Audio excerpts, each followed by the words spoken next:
Хүн амьдралынхаа 90% дотоод орчинд өнгөрүүлдэг байна. Дотоод орчны бохирдол нь гадаад орчны бохирдлоос шалтгаалan 4-5 дахин их байдаг гэсэн судалгаа бий. 2008 онд Дэлхийн эрүүл мэндийн байгууллагаас манай улсад хийсэн судалгаагаар түлш болон орон сууцны төрлөөсөө шалтгаалсан бохирдол дотоод орчны агаарын чанарт нөлөөлж байгааг тогтоожээ. Угтаа бол цэвэр агаараар амьсгалах нь эрүүл амьдралын үндэс. Тиймээс ч агаарыг цэвэршүүлэх хэрэгцээ шаардлага улам бүр нэмэгдэж байна. Ийм нөхцөлд Seacon агаржуулалтын Systems компани хэрэгжүүлж буй төсөл цаг үеэ олсон бодит шийдэл болжээ.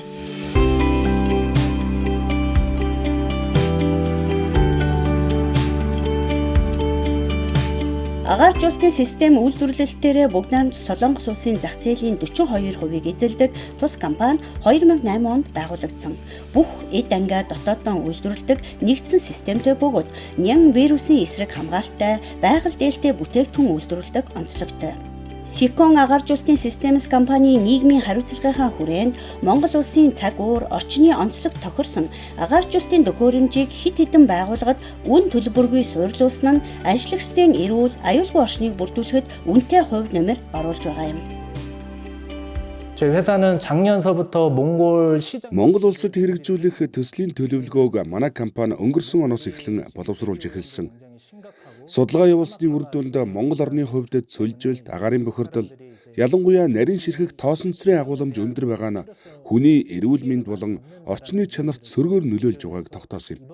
Иймд тухайн орны цаг уур орчны онцлог тохирсон агааржуулалтын системийг нэвтрүүлэх зайлшгүй шаардлагатай гэж үзсэн юм. Төслийг эхлүүлэхийн өмнө өөрсдийн үйлдвэрлэсэн төхөөрөмжийг танилцуулж, бодит үр дүнг харуулах зорилгоор хувийн хвшлээс илүүтэй төрийн байгууллагуудыг сонгон хамтран ажиллахаар шийдвэрлэсэн. Учир нь төрийн байгууллагууд нь олон нийтэд шууд үйлчлэгээ үзүүлдэг бөгөөд агаарын чанар нэн чухал орчинд үйл ажиллагаа явуулдаг онцлогтой.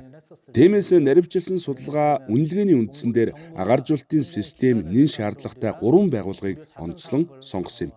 Нэгдүгээрт улсын 3 дугаар төв эмнэлгийн эрчим тэмцлэгээний тасаг. Тус эмнэлгийн үйл ажиллагаатай биежилэн очиж танилцахад агааржуулалтыг зөвхөн цон хонгойлох байдлаар шийдэж байсан нь Улаанбаатар хотын агаарын бохирдол өндөр нөхцөлд эрсдэлтэй тохиромжгүй гэж үзсэн. Иймд энэхүү тасагт орчин үеийн стандартын шаардлага хангасан агааржуулалтын системийг суйрлуулах зайлшгүй шаардлагатай гэж дүгнэсэн.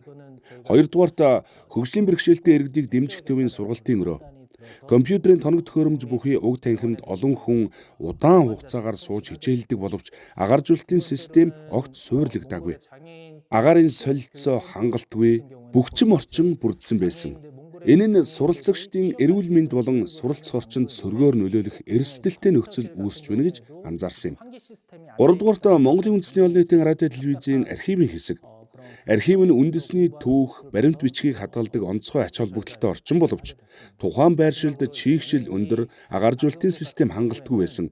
Ийм нөхцөл нь архивын материалын хадгалалт, чанарт сөргөөр нөлөөлөх эрсдэлтэй тул агааржуулалтын системийг суйрлуулах нэн шаардлагатай гэж үзсэн байгаа.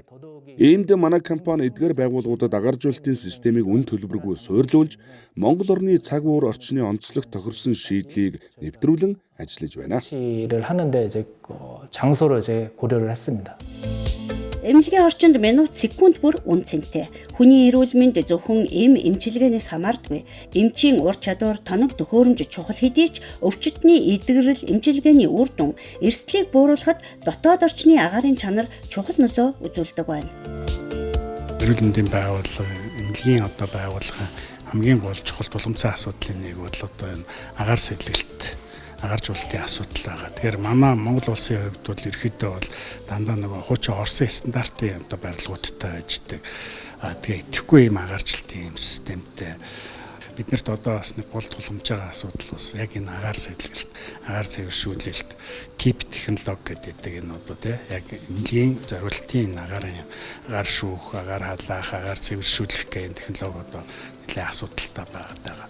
Тэгэхээр энэ дээр бол одоо Монголын үндэсний олон нийтийн радио телевизийн одоо удирдлага захиргааны одоо санаачлагаар бүгд найрамдах Солонгос улсын Seacon гэдэг одоо хариуцлагатай офицер компани одоо санхүүжилт дэмжлэгээр бол одоо манай эрчим дэмжлэгээний нэгдсэн засгийн одоо 4 том одоо эрчим дэмжлэгээний одоо 4 том зааланд бол ерөөхдөө бол агаар сэлгэлтийг сайжруулах шин технологи суйрлагдсан байж байгаа. Нийтдээ бол одоо 3700 $1,000 одоо ийм одоо хөрөнгө оруулалт томд хөрөмжт одоо тавигдсан. Тэгэхээр энэний одоо гол ач холбогдол нь юу байна гэхээр жишээл 3 дугаар эмнэлгийн эрчим тэмчилгээ бол улсын хэмжээнд хамгийн олон ортой эрчим тэмчилгээ 28 ортой. За тэгээ одоо энд бол одоо тэ дотрын чиглэлийн сэхэ байна. Харуултын сэхэ одоо сэхэн гэж ярьдаг тэ. Зүрхний шигдээсийн сэхэ. За мөн одоо хэвлийн үндийн мэслийн дараах сэхэ гэдэг байж чинь тэгээд яг энэ одоо эрчим тэмчилгээний нэгдсэн тасаг.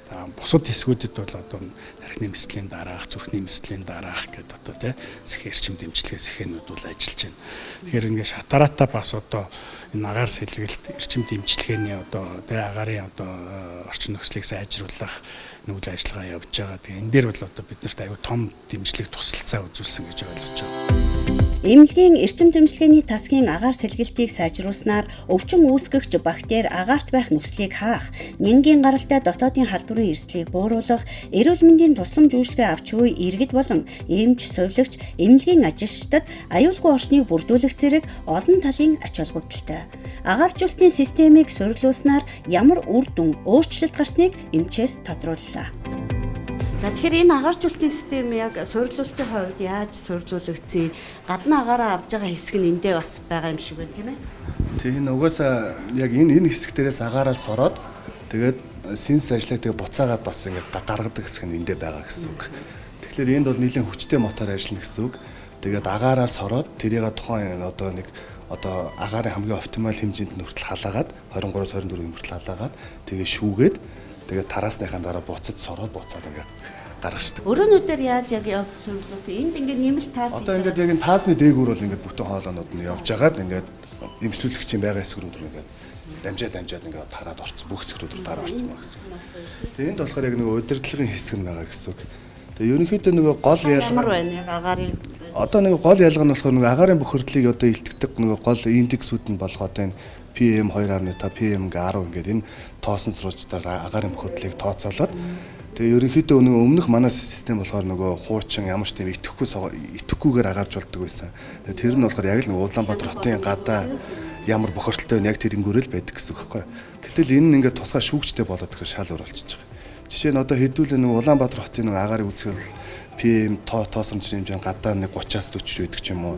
За эсвэл PM нь бүр 60 марж байдаг ч юм уу, тийм бохирдолтой байдаг. Гэтэл энэ ажилтнаараа болохоор энэ тоонууд нь нэлээд сайн буурч гэж байгаа 10. Тэгээ PM 10 тоосронц нь ингээд 10 болоод ингээд айгүй цэвэр агаар орж байгаа гэсэн үг байхгүй. Энэ нь тэгээ эмчлүүлэгчид маш их ашигтай гэсэн үг байхгүй. ерөнхийдөө бас өмнө нь энэ одоо 4 ийм чухал тасаг байдаг байна шүү дээ, тийм ээ. Тийм, манай дээр чинь дандаа л нөгөө улсын хэмжээнд одоо хамгийн хүнд харуулж шигдээсийн хүнд хүмүүс нэмшлэгч байдаг. Тэгэхээр энэ тасгуудад бүгдээр тийм, энэ бол бүх одоо эмчлүүлж байгаа бүх одоо хүмүүс байгаа эсвүүд бүгдэнд нь агарын систем орчод байгаа. Биднэрт бол угаасаа шууд мэдэгдэж байгаа л та. Орчны температур нэгдүгürt өөр болчихж байгаа юм. Тэгээ амьсгалахад хүртэл ерөөсөө өөр байгаа нь шууд мэдрэгдэл явчихж байгаа. Энэ хамгийн гол нь ерөөсөө л халдвар. Нөгөө агаар сэлгэлт сайн байх тусмаа л нөгөө халдвар гэдэг зүйл буурж идэг. Тэгээд эрчим тэмцлэгэнд угаасаа нөгөө эмнэлгийн дотоод халдвар гэдэг зүйл байдаг. Тэр бол угаасаа бараг энэ агарын энэ байдалтай бас нэлээд холбоотой. Тэгэхээр энэ агаар байдал сайжраад ирэх юм бол нөгөө эмнэлгийн дотоод халдвар буурна. Тэгээ нөгөө хүнд хүмүүс хоёрдогч байдлаар халдвар төрөх магадлал амар өндөр байдаг. Тэр болгоно буураад яг нэлээд үр дүнтэй байна гэж үзэж байна. Энэ шийдэл нь зөвхөн эрүүл мэндийн байгууллагад ч бус хүний хөгжлийг дэмжих боловсролын салбарт ч хэрэгцээ шаардлагатай. Сурч боловсрох орчин хүн бүрт тэгш хүртээмжтэй байх учиртай. Эрүүл аюулгүй орчны нөхцөлийг бүрдүүлэх нь хөгжих, дэвших, бодож сэтгэх, амжилт гаргахад чухал нөлөө үзүүлдэг. Ер нь бол одоо энэ хөгжлийн бэрхшээлтэй хүүхдүүд маань компьютерийн хичээл нь бол бас олон зөвөр ингэ суудаг. Тэгээд энэ чинь бол нэг л бас одоо хүртээмж энэ асуудал яригдж байгаа. Тэгээд энэ чинь нөгөө агаар сэлгэлтийн орчин чанар сайжирж байгаа болохоор мэдээж одоо сайн байлгүй байх уу? Болж игэл одоо энэ олон цагаар суудаг энэ хүүхдүүдэд энэ төхөөрөмжийг одоо бас цаашаа сайн суулгаад өгвөл одоо таниулаад өгвөл их зөв юм уу гэж би ойлгож байгаа. За тэгээд энэ Секун гэдэг солонгосын компанида энэ хүүхдүүдийн хүмүүс баярлалаа гэж хэлье. Нөгөө олон хүүхд суугаа дээр нь ийм баахан одоо компьютер тоног төхөөрөмжүүд тавьчихаар эндээс гарч байгаа энэ агаарыг сэлгэхэд ер нь хэрэгтэй. Энэ танхимынхаа онцлогийн талаар яагаад яг энэ танхимд байршуулсан тухай? Гэхдээ ер нь яг би өөрөө нөгөө солонгост бас ингээд Солонгосын хөгжлийн бэрхшээлтэй иргэдийн салбар дээр бас олон жил ажилласан туршлагаасаа ингээ харж байхад энэ ер нь бол ийм системийг бол бүх анги тангид байршуулсан байж идэг.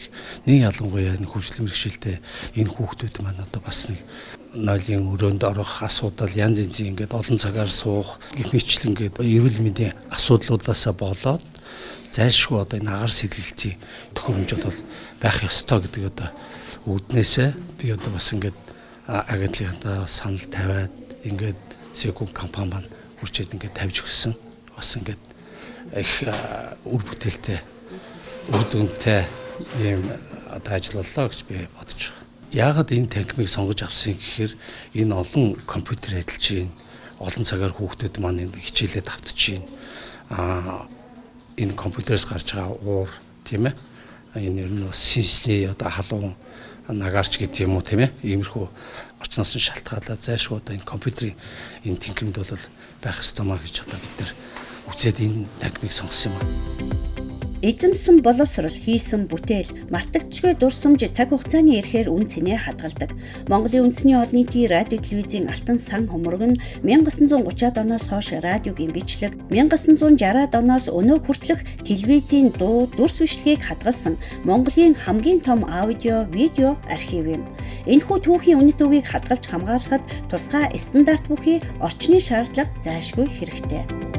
Манай үндэсний олон нийтийн радио телевиз одоо өнгөрсөн жил Турки олон улсын одоо ТК байгууллагын тусламжтайгаар архивынхаа энэ хэсгийг шинжилж байгаа. Нэгсэндээ одоо радио телевизийн архивыг одоо орчин үеийн технологи дангасан одоо ийм шинэ төсөл хэрэгжүүлж одоо архиваа сайжруулж байгаа. Тэгээ энэ архивын бол хамгийн чухал хэсэг бол энэ агааржуулалт байд юм байна. Тэгээ энэ агааржуулалтаа бас бид нар одоо олон улсын зээл тусламжаар гэдэг юм уу те. Одоо энэ Солонгосын Секон гэж одоо үндсэн хэмжээний том агааржуулалтын компани. Одоо энийг биднэрт бол сайхан сэтгэлийн үүднээс одоо хийж тусалж өгч байгаа. Энд бол бид нар их талархалтай байгаа. Ер нь бол энэ Секон компани бол Монгол улсад одоо хөгжлийн бэрхшээлтэй иргэдийн төв улсын 3 дугаар эмнэлгийн одоо сэхэн амьдруулах тэр хэсгийг бол бас агааржуулалтаар хийж байгаа юм байлээ. Тэгээд манай радио телевиз бол энэ архив хадгалт хамгаалтын тал дээр бол олон жил жоохон доголдолтой явж ирсэн.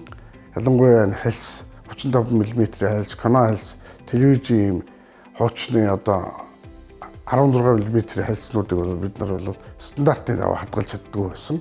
Одоо харин энэ Туркийн төсөл хэрэгжээд араас нь одоо агааржуулалтын Солонгосын төсөл хэрэгжсээр бол бид нар бол архив хадгалт хамгаалтын хэсгийг бол ийм одоо олон улсын стандарт нийцсэн ийм бүрэн хадгалт хамгаалтын цогц үйлчлэгийг үзүүлж чадж байгаа маа. Тэрүүгээр их онцлог.